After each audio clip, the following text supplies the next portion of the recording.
Assalamualaikum warahmatullahi wabarakatuh. Alhamdulillah, alhamdulillahilladzi lahul hamdu kulluh wa lahul mulku kulluh wa ilaihi yarji'ul umru kulluh.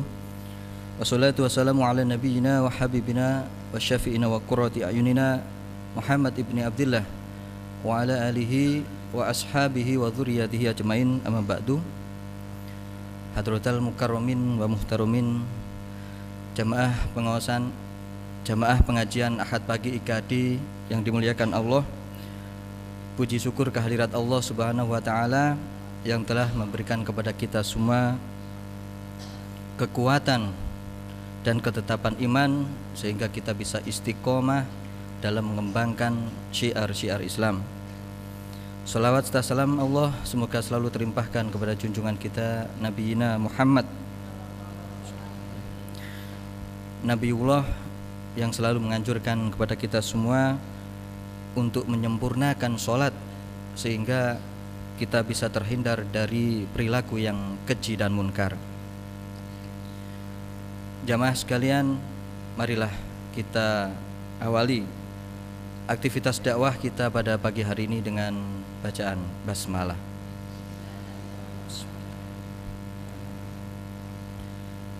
Tausiah pada pagi hari ini akan disampaikan beliau Ustadz Profesor Soleh dari Kediri.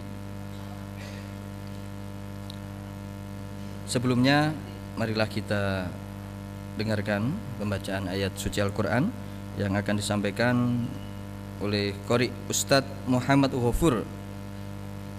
Ustadz Ghafur akan membacakan surat Al-Muzammil mulai ayat 1. Kepada Ustadz Muhammad Ghafur disilakan. Assalamualaikum warahmatullahi wabarakatuh.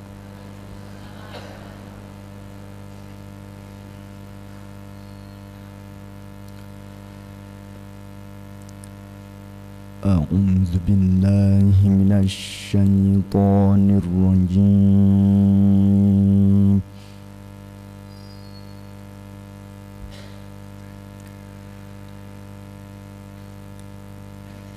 Bismillahirrahmanirrahim.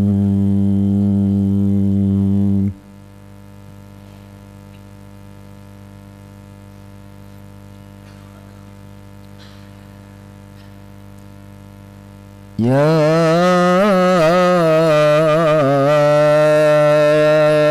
ayyuhal muzammilu qumil laila illa qalila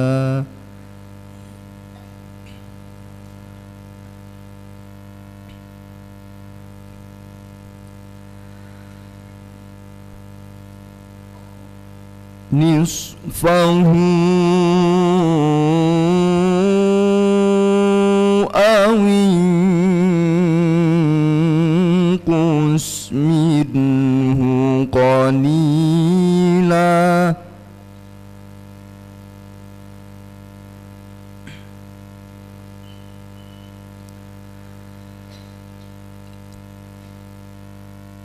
aw zid alayhi warattilil Qur'ana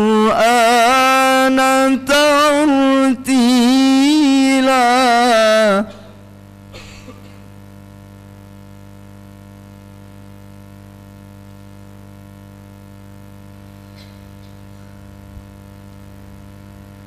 Inna sanulqi alayka qawlan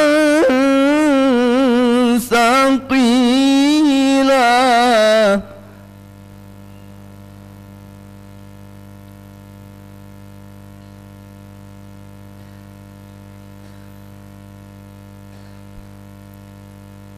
Inna nashi'atal layli hiya ashaddu wata'an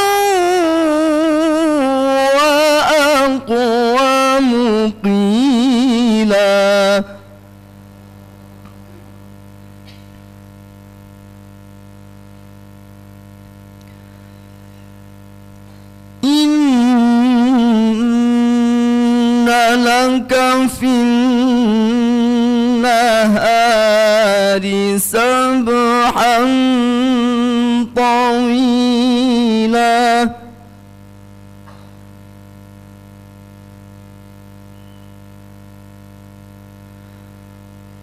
واذكر اسم ربك وتبتل إليه تبتيلا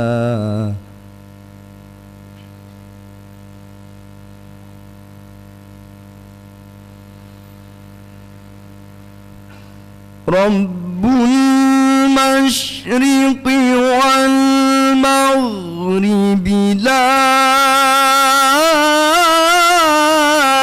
إله إلا هو فاتخذه وكيلا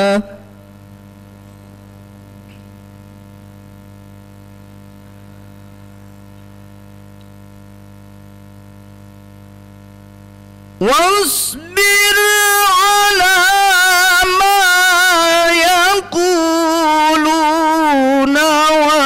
واهجرهم هجرا جميلا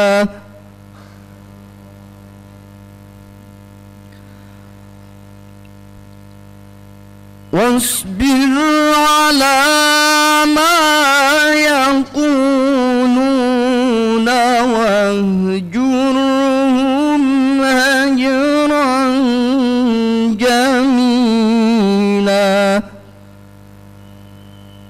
صدق الله العظيم والسلام عليكم ورحمة الله وبركاته.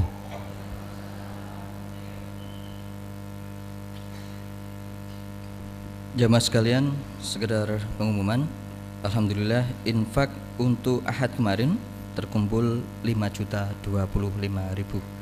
Semoga membawa kebaikan bagi syiar Islam kita. Marilah kita dengarkan tausiah dari beliau Ustadz Profesor Soleh dari Kediri. Beliau adalah spesialis trainer sholat tahajud. Kepada beliau Ustadz Profesor Soleh dipersilakan. Assalamualaikum warahmatullahi wabarakatuh. Bismillahirrahmanirrahim. Alhamdulillahil hadi ila shawab. Wa asyhadu an la ilaha illallah. Asyhadu an la ilaha illallahul wahhab.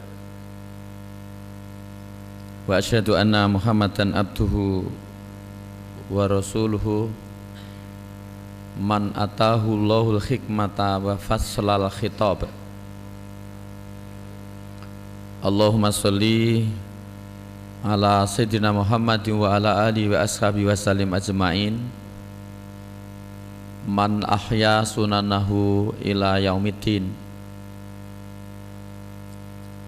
Amma ba'du faya ayuhan nasu taqullah ittaqullaha haqqa tuqatihi wa la tamutunna illa wa antum muslimun. Qala ta'ala fil kitabil karim, a'udzu billahi minasyaitonir rajim. Bismillahirrahmanirrahim. Walladzina jahadu fina lanahdiyannahum subulana wa innallaha lama'al muhsinin. Jamaah Majelis Taklim Ahad Pagi IKADI dan mitra dengar radio FM yang dirahmati Allah. Terlebih dahulu mari kita manjatkan puji syukur kehadiratnya, karena dengan hidayah taufik inayahnya pada pagi ini kita istiqomah bisa menghadiri majelis taklim yang mulia ini. Mudah-mudahan kedatangan kita membawa kebaikan, mengantarkan kita menjadi hamba yang muttaqin, menjadi kekasihnya, berakhir dengan husnul khotimah, dan mudah-mudahan di surga tempat berkumpul kita. Amin ya rabbal alamin. Kedua kalinya fadilah sholawat dan salam kita aturkan pada baginda Nabi besar Muhammad SAW, Khatamul Anbiya wal Mursalin, Sultanul Anbiya wal Mursalin, beserta keluarganya yang suci. Begitu juga para sahabatnya yang tidak sedikit andilnya untuk tegaknya kebenaran agama Islam ini. Begitu juga generasi berikutnya, para tabi'in, tabi'una tabi'in. Mudah-mudahan segala dosanya diampuni dan segala amal perjuangannya diterima oleh Allah. Dan mudah-mudahan kita nanti kelak di akhirat mendapatkan syafaatnya. Amin ya rabbal alamin.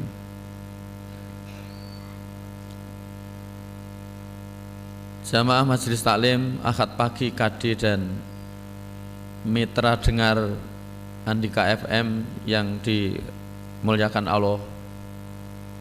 Kajian pada pagi ini saya ngusung tema Mimiat, Salik, dan Kematian, yang kemudian kemarin beredar di SMS ditambah dengan merancang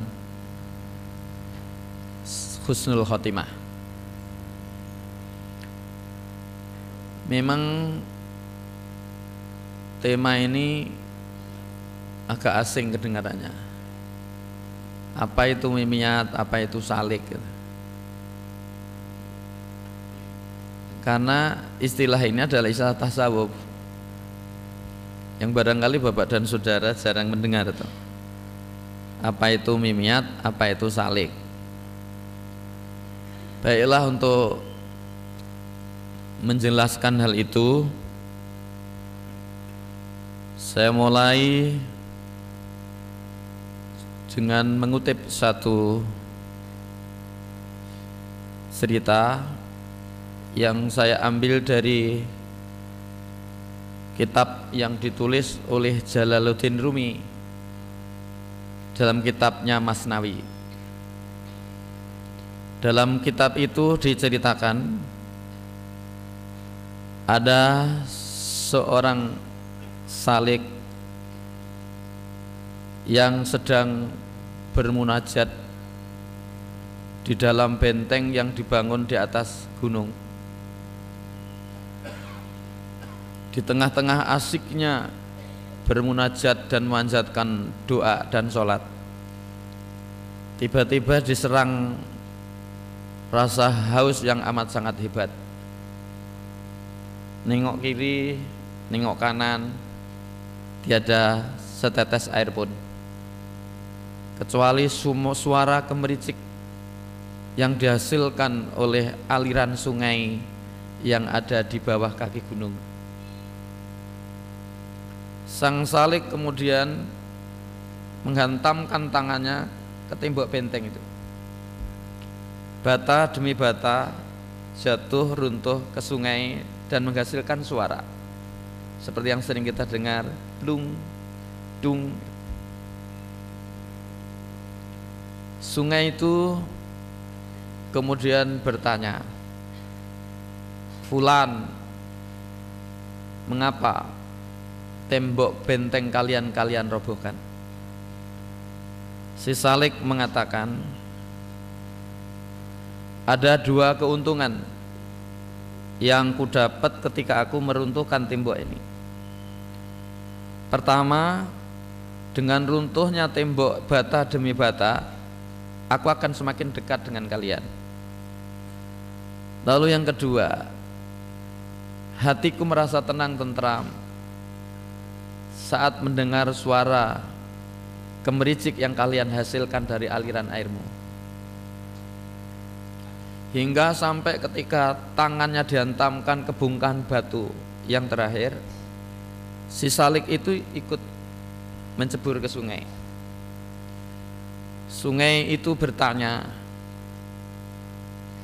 akankah kalian minum air yang kotor ini? Si Salik mengatakan, aku sabar menanti, pada satu saatnya kalian pasti akan mengalirkan air bersih suci.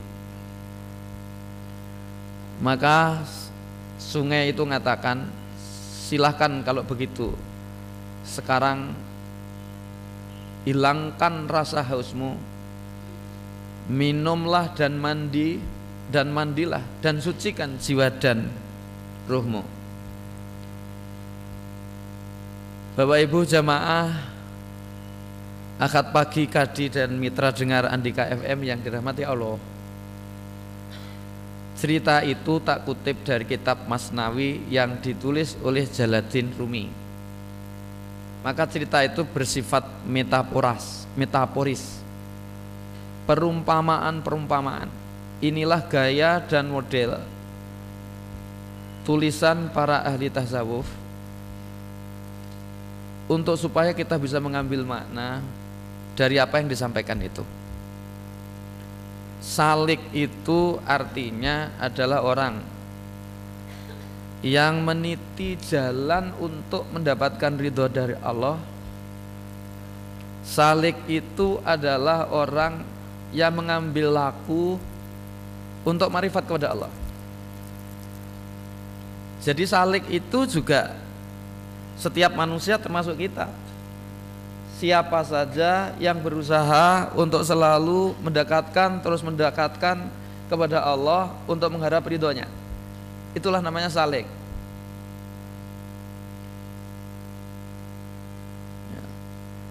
Sedangkan air bersih suci yang bersihkan jiwa raga kita, ini tujuan hidup kita. Tujuan hidup kita tiada lain kecuali kesucian.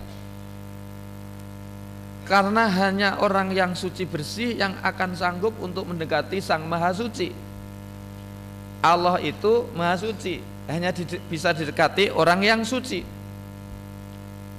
Tidak mungkin Allah Maha Suci didekati orang yang Maha Kotor. Salik itu adalah orang yang meniti kesucian itu. Tujuan hidupnya adalah bagaimana dirinya terhindar dari perbuatan tercela, perbuatan kotor keji, maksiat dan mungkar. Orang yang meniti jalan itu lah namanya salik. Kalau sudah sampai pada tingkat orang itu mendekati kesucian dan menghindarkan kepada dirinya pada selain Allah, namanya sufi. Ilmunya namanya tasawuf.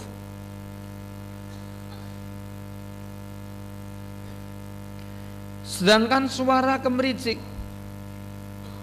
adalah menurut Jalaluddin Rumi itu sama dengan kerinduan kita, rintian kita akan kehadiran keabadian. Setiap kita mesti rindu kepada keabadian. Siapa saja.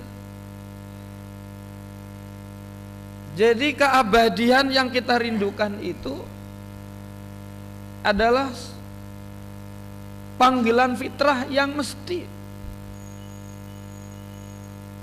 harus terjadi, kita penuhi. Kekosongan yang mesti harus kita isi. Kalau bapak saudara ini seandainya ditakdirkan oleh Allah dikasih umur 125, di atas rata-rata umur orang 130 tahun, pasti akan ada kerinduan, kepingin untuk segera meninggal. Pasti itu. Dia tidak akan tahan hidup. Jadi setiap kita mesti ada kerinduan kepada keabadian itu. Nah, benteng itu penghalang antara kita salik yang kepingin menjumpai Sang Maha Penguasa itu.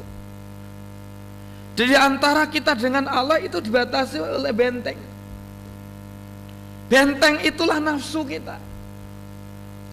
Maka nafsu itu harus kita robohkan, nafsu itu harus kita kalahkan.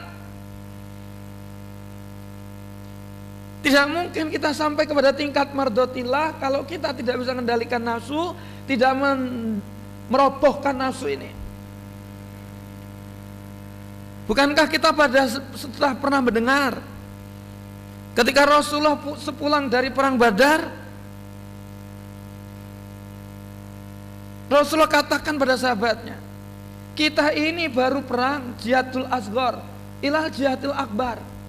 Kita ini baru perang kecil menuju perang besar. Terkejutlah para sahabat. Bukankah perang Badar ini perang yang amat sangat dahsyat, tapi mengapa dikatakan itu kecil? Disampaikan oleh Rasulullah, perang besar itu adalah melawan nafsu kita. Bapak dan saudara yang dirahmati Allah,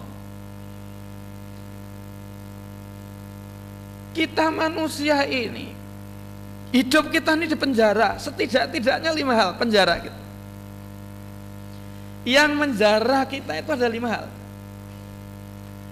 Pertama, kita dipenjara oleh nature, alam. Maka ada aliran filsafat namanya naturalism.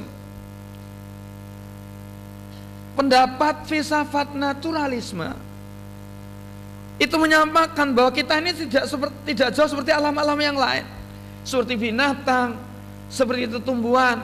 Artinya kita tunduk pada hukum alam.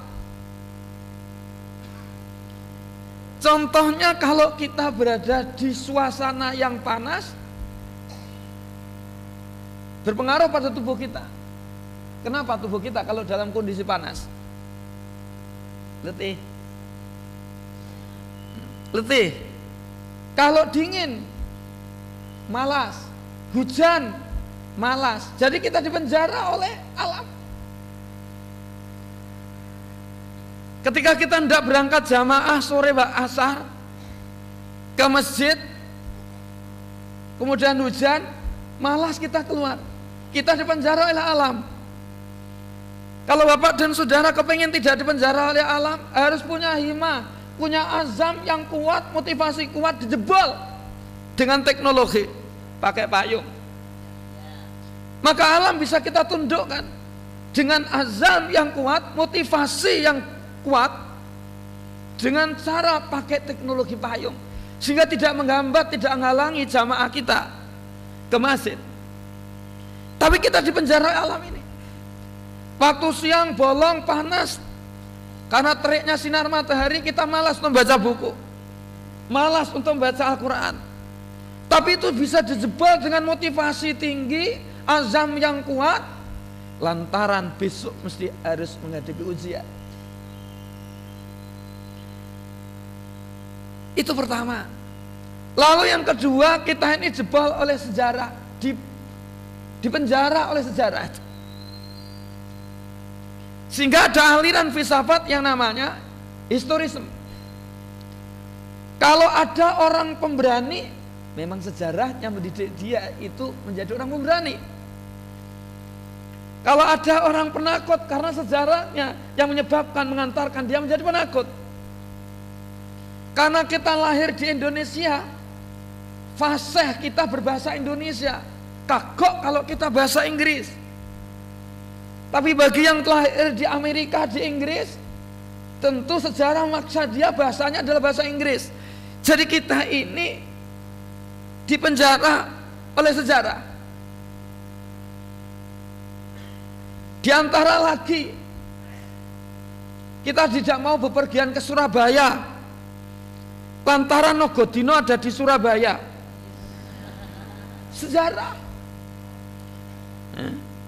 Kalau Nogosari, nah, Nogodino pada takut. Anehnya kita juga takut. Di alam rasional kayak begitu takut. Ada pasien usia 50 tahun, perempuan tidak nikah, lantaran gara-gara ibu bapaknya berpegang kepada Senen Kliwon, Rebo Pon, Rebo Wage, nggak berani, hingga sampai anaknya usia 50 tahun hanya persoalan Senen Pon dan Selasa Wage. Gandengannya kalau Senin Pon kan pasarane itu kan Jemaah Kliwon.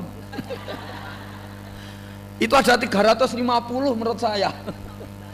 Aku udah ngerti seperti itu. Tapi itu sejarah.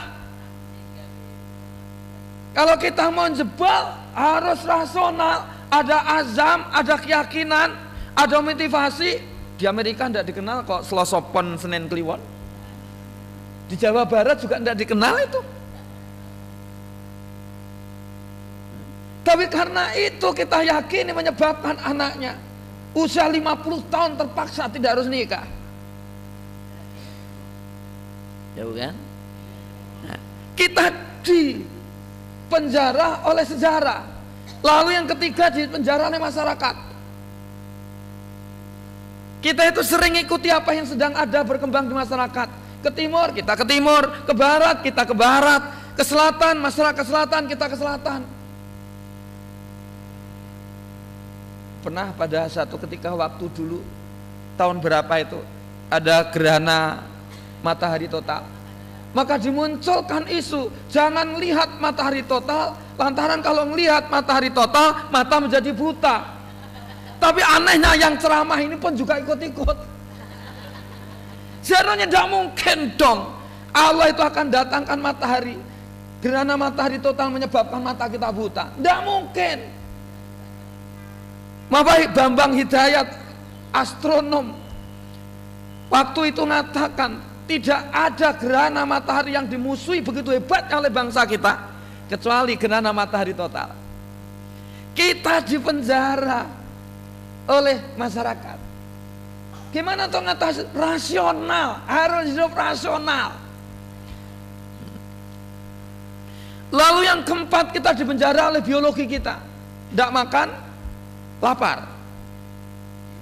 Tidak minum, haus.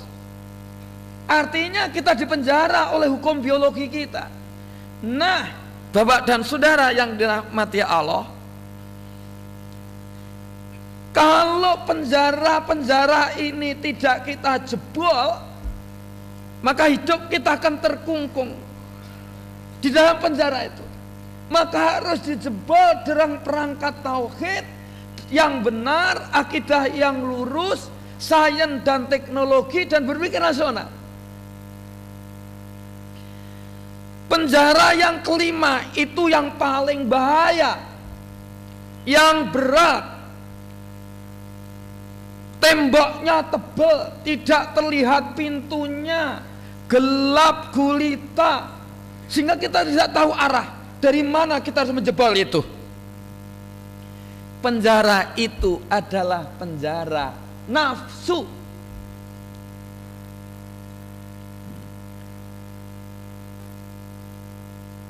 Jamaah Majelis Taklim Akad Pagi Kadi dan Mitra, dengar Andika FM yang dirahmati Allah. Baik, saya akan membahas tentang nafsu ini. Nafsu itu adalah sumber keinginan. Ada setidak-tidaknya dua keinginan, yaitu keinginan Allah dan keinginan manusia. Dari dua keinginan ini bisa dikelompokkan menjadi 4 kelompok manusia. Ada orang yang hidupnya mendahulukan keinginan dirinya daripada keinginan Allah. Kalau di malam hari Allah nganjurkan kita ngambil air wudhu kemudian sholat tahajud, orang yang ini tidak tahajudan, tapi lebih baik ngambil selimut, dirapatkan selimut itu daripada harus tahajud. Ini menunjukkan bahwa kita mendahulukan diri kita, nafsu kita daripada mendirikan Allah. Kalau Allah nganjurkan supaya kita membantu pada fakir miskin, anak yatim, dan siapa saja yang butuhkan, kita mendahulukan kepentingan kita untuk menumpuk harta. Ketika Allah nganjurkan, Rasulnya nganjurkan supaya kita puasa, rajin gemar puasa Senin, Kemis, puasa Daud, kita malah milih di hari Senin buka makan, dan tidak mengikuti itu perintah Allah dan Rasulnya, Senin, Kemis atau Daud. Lalu yang kedua, ada orang yang kadang mendahulukan kepentingan Allah sekaligus kadang mendahulukan kepentingan dirinya. Di malam hari tobat, di siang hari terpaksa melakukan maksiat. Di siang hari melakukan tobat, di malam hari harus melakukan maksiat. Ini kebanyakan orang, termasuk kita. Kadang kita mendahulukan Allah, malam juga tahajudan, tapi di siang hari juga mendahulukan kepentingan nafsu kita bermaksiat. Lalu yang ketiga, ada kelompok yang mendahulukan kepentingan Allah daripada kepentingan nafsu dirinya. Inilah kelompok para mujahid. Dan yang ketiga, orang yang kepentingannya, keinginannya sudah menyatu dengan keinginan Allah. Yang ada hanya Masya Allah, Masya Allah, Masya Allah. Jadi keinginannya sudah menyatu dengan keinginan Allah. Orang ini sudah tidak punya keinginan. Kalau bahasanya Bayazid Al-Bastami saat berdoa, ya ilahi uridu Allah urid,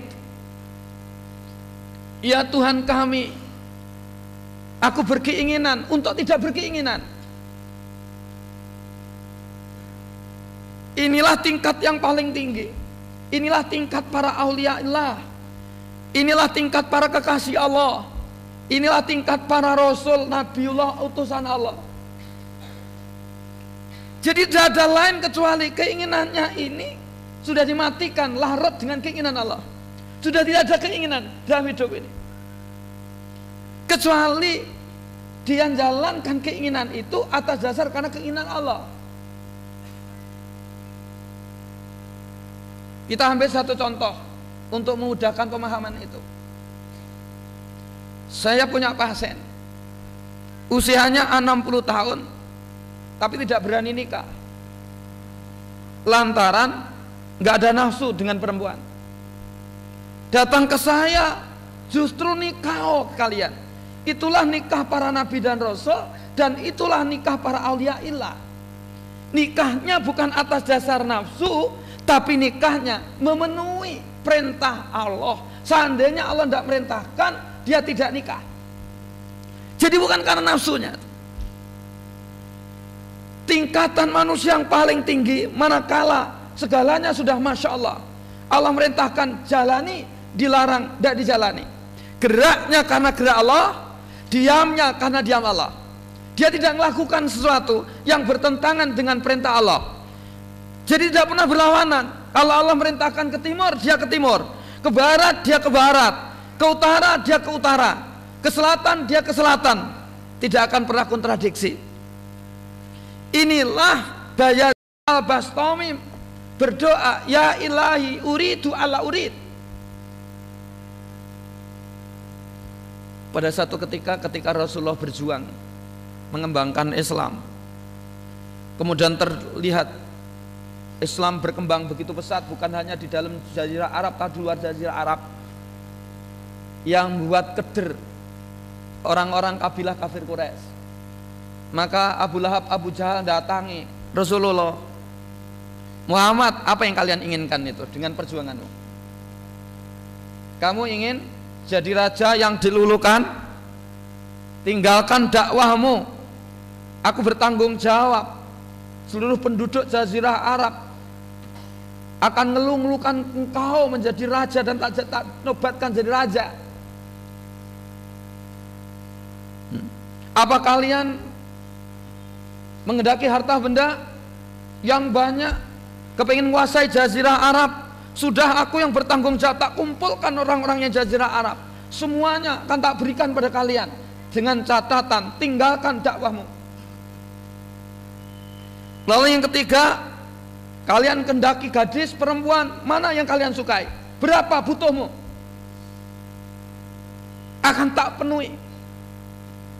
Apa kata Rasulullah? Jangankan yang kalian berikan semua, sekiranya matahari kalian letakkan di tangan kananku, rembulan di tangan kiriku, Aku tidak akan bakal meninggalkan dakwahku. Inilah orang yang sudah sampai kepada tingkat ya ilahi uridu ala urid. Dia sudah tidak butuh jabatan itu, sudah tidak butuh takhta, harta, wanita. Kalau toh dia kerja untuk Allah, dia makan karena Allah perintahkan makan, dia tidur istirahat karena Allah perintahkan tidur istirahat, dia nikah lantaran Allah perintahkan nikah. Seandainya tidak dilakukan itu semua, inilah tingkat yang paling tinggi. Kemudian mencoba untuk kompromi. Muhammad, kalau tidak mau begitu, seminggu itu kan ada 7 hari, aku ngalah. 4 hari aku nyembah Tuhanmu, tapi aku minta 3 hari kalian menyembah Tuhanku. Koalisi. Jadi Rasulullah jajak koalisi akidahnya, ditolak oleh Rasulullah. Apa? Datanglah, turunlah satu ayat, lakum dinukum waliyadin. Allah perintahkan, tidak mungkin Muhammad. Sudah, biar agama dia jalani dia, agamamu agamamu. Inilah orang yang sudah sampai tingkat ya ilahi uridu ala urid. Sayyidah Khadijah pernah ditanya oleh Rasulullah, wahai sayangku, apakah kalian menyayangi aku dan Islam? Tentu ya Rasulullah. Buktikan kalau kalian sayang kepadaku dan sayang kepada Islam. Apa kata Sayyidah Khadijah? Seluruh harta bendaku ya Rasulullah tak serahkan kepada engkau untuk perjuangan menegakkan kebenaran agama Islam. Bahkan ketika aku nanti meninggal dunia, kemudian aku dikuburkan, tinggal tulang belulangku, jadikan tulang belulangku itu jadi jembatan, dan kalau lewat di atasnya untuk memperjuangkan agama Islam. Itulah orang yang sudah sampai kepada tingkat keimanan ya ilahi uridu ala urid.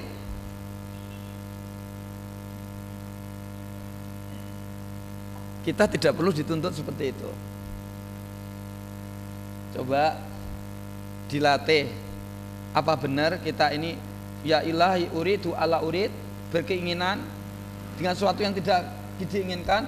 Coba ketika malam 2/3 malam bangun, kemudian tahajudlah. Gak usah sampai seperti Sayyidah Aisyah, Sayyidah Khadijah. Bagi bapak-bapak yang kerja di sebuah instansi manapun, ketika dipaksakan atasannya untuk berbuat curang, tidak amanah, korup, berani nolak.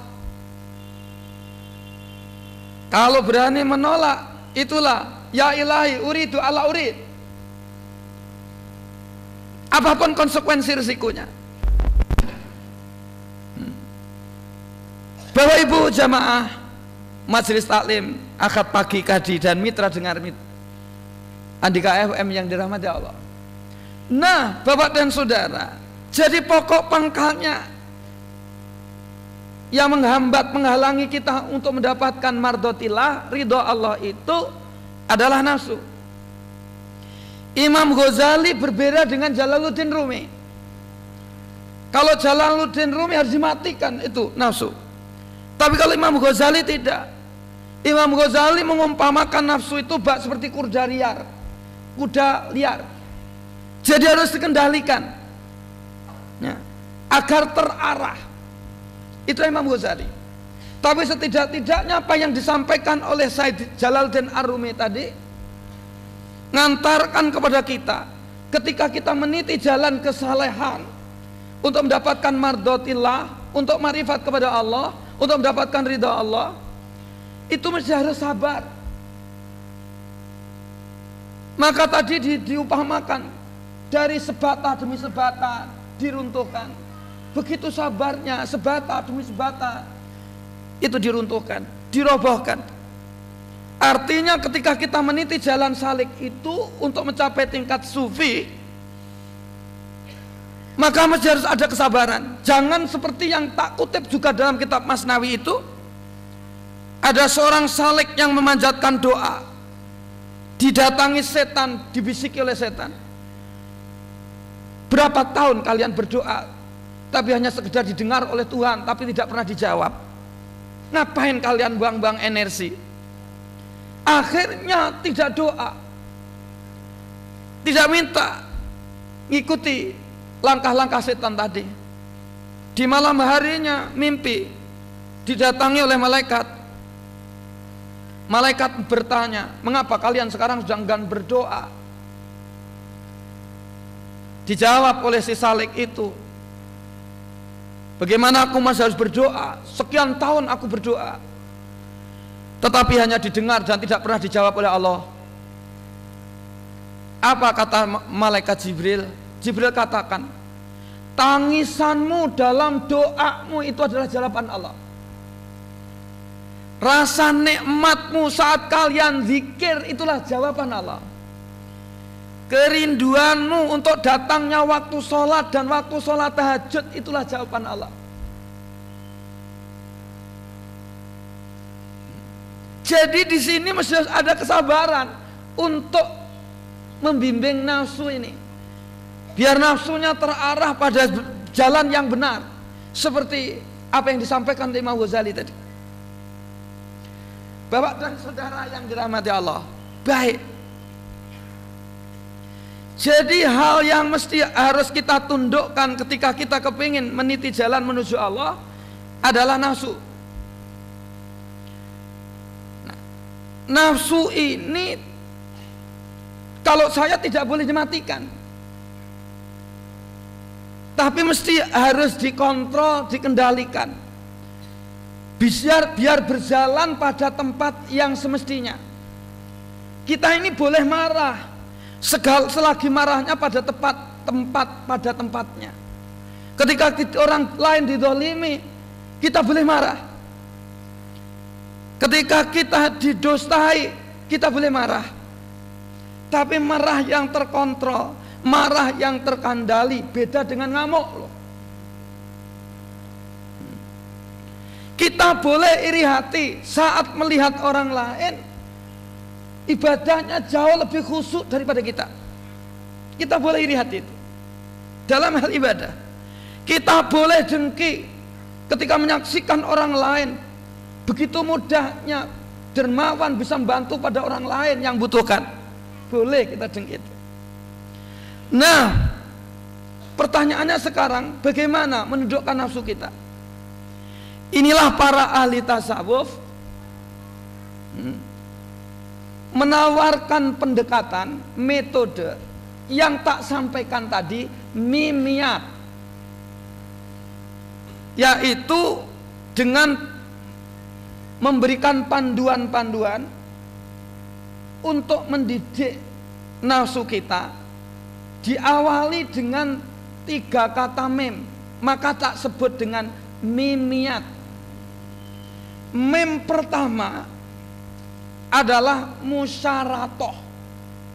Mem kedua adalah muraqabah. Mem ketiga adalah muhasabah. Ya. Musyaratoh itu apa? Musyaratoh itu adalah ketika kita masang niat, ya, kita berjanji, menetapkan syarat, kita bernazar untuk waktu tertentu, hari tertentu, bulan tertentu dan tahun tertentu, kita tidak akan ngamalkan ibadah tertentu. Umpamanya pagi ini kita bisa menetapkan musyaratoh, diniatkan dalam hati, seharian ini nanti aku harus bisa mengkatamkan 3 juz Al-Quran. Ketika Bapak Ibu meniatkan menetapkan satu amalan ibadah tertentu untuk 1 hari, jangka waktu 1 hari 3 juz, itu namanya musyaratoh.